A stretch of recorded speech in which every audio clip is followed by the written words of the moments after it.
Hello, mi pui te me na ngân na pui mo tak kan han puang ange.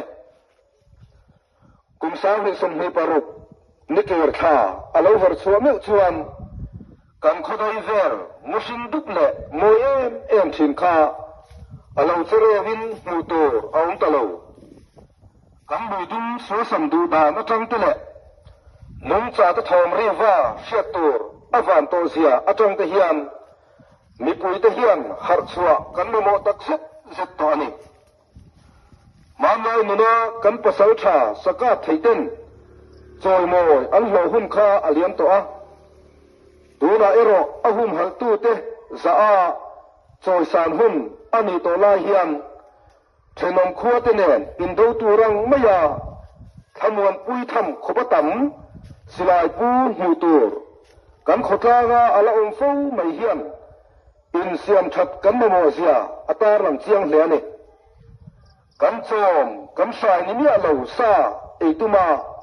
patam tak man hel te hian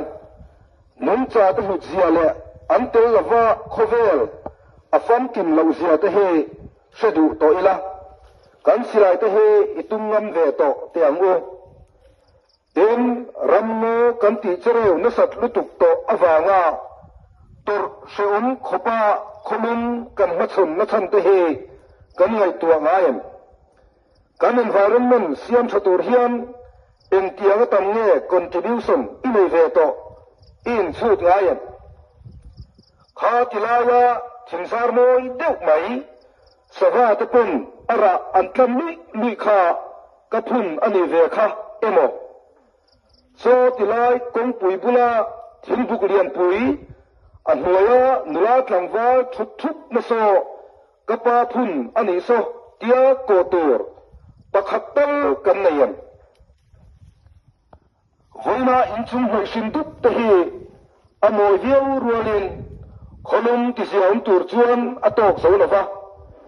kholum zel tur tolet nana kan ti thei chu atam thayang tera thingphun hi ani mai tuma chom kam lar tak kan pulami te kan sultan berchu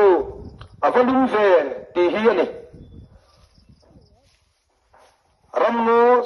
siam thar le thingpun kan war lo ani chuan thang thar ten avalum ve ti he in chibai na chom kam mo emo an la ron ti mayam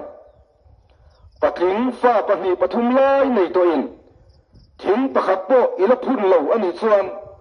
avalum ve ti chom kam hun he kan rem ti lo kan chou chua ani tlat chowangin mi pui nera kan nen du chu hei hiani pui thing fa nei to song songin ma ni fa nei sa thiu thing phun to nula le tlang fa song song ten kan ngai zong nei to sa tal thing phun tum bokila no pan song songin kan mi le pa te kan u te thing phun ati chizonga nin lei mi lo to ni yang ato bera chuan fa kan nein cho kan pe a an lo thang liana an lo pui tin thin ang hian kan thing phun te hian chom to en ko zui tu an mo ti setel bokila kumin nikir tha chu kan environment siam thatna thei patop chua theu to ren haulong mi pui te kanin nen tak meu meu ani e